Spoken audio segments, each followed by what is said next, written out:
गांव के मुखिया ने आज अपने सभी नौकरों को हवेली में इकट्ठा किया था, जिनमें राधा और उसके माँ बापू भी शामिल थे।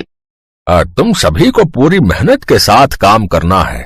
मदन लाल शहर में रहने वाले मेरे खास मित्र हैं और ये फैंसी ड्रेस प्रतियोगिता उनके बेटे अर्जुन द्वारा रखी जा रही है। इसलिए इस पूरी हवेली और गांव के बड़े मैदान की साफ सफाई अच्छे से होनी चाहिए। सारे प्रबंध अच्छे से होने चाहिए। शंकर, आशा, तुम दोनों मेरे बहुत पुराने नौकर हो, इसलिए तुम दोनों से मैं ज्यादा उम्मीद रखता हूँ। सब काम बहुत बढ़िया तरीके से होना चाहिए। चिंता मत करो मालिक, सब अच्छे से हो जाएगा। पिताजी, मुझे समझ नहीं आ रहा। मुझे फैंसी ड्रेस प्रतियोगिता के लिए बहुत तैयारी करनी है, पर इतने सारे काम मैं अकेली नहीं कर सकती। मुझे किसी की जरूरत है। मुझे रोजाना बाजार आना जाना पड़ता है, इसलिए मुझे अपने साथ किसी नौकर की जरूरत है।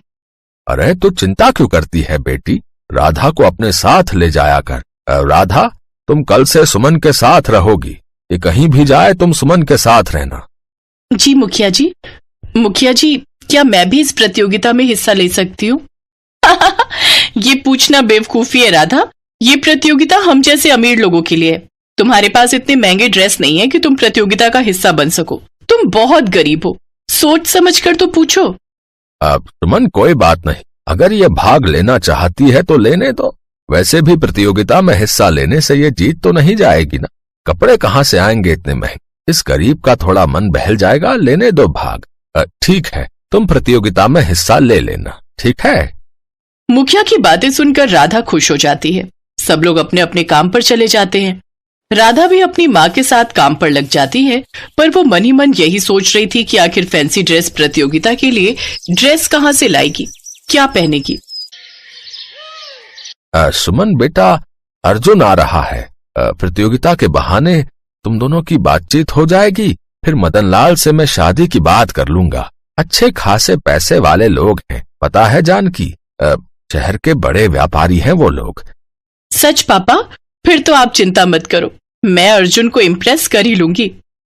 फैंसी ड्रेस प्रतियोगिता के लिए सुमन पूरी तरह से तैयारी कर रही थी, पर राधा ने भाग लेने के लिए मुखिया जी से कह तो दिया, पर वो फैंसी ड्रेस के लिए पहने क्या, इसी बात को लेकर वो परेशान थी। उसके पास इतने पैसे नहीं थे कि वो कोई अच्छी सी ड्रेस खरीद सके। तभी राधा की नानी माँ घर पर मिलने आ जाती हैं, जो दूसरे गांव में रहती थी।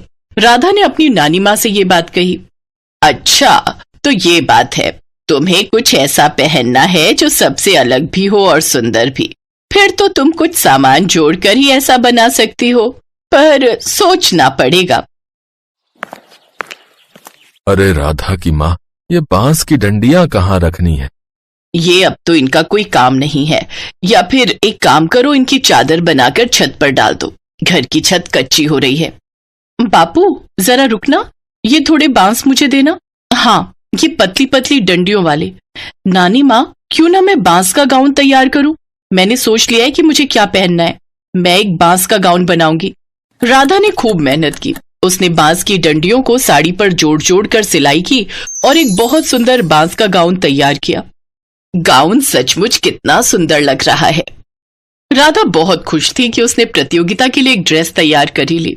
प्रतियोगिता का दिन आता है। उधर सुमन और बाकी लड़कियां प्रतियोगिता के लिए तैयार हो चुकी थी। इधर राधा भी बांस का गाउन पहनकर तैयार हो जाती है।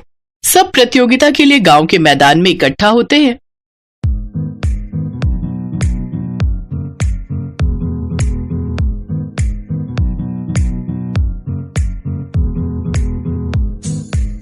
हर किसी की नजर राधा पर ही टिकी थी, क्योंकि राधा का बांस का गाउन बहुत सुंदर लग रहा था।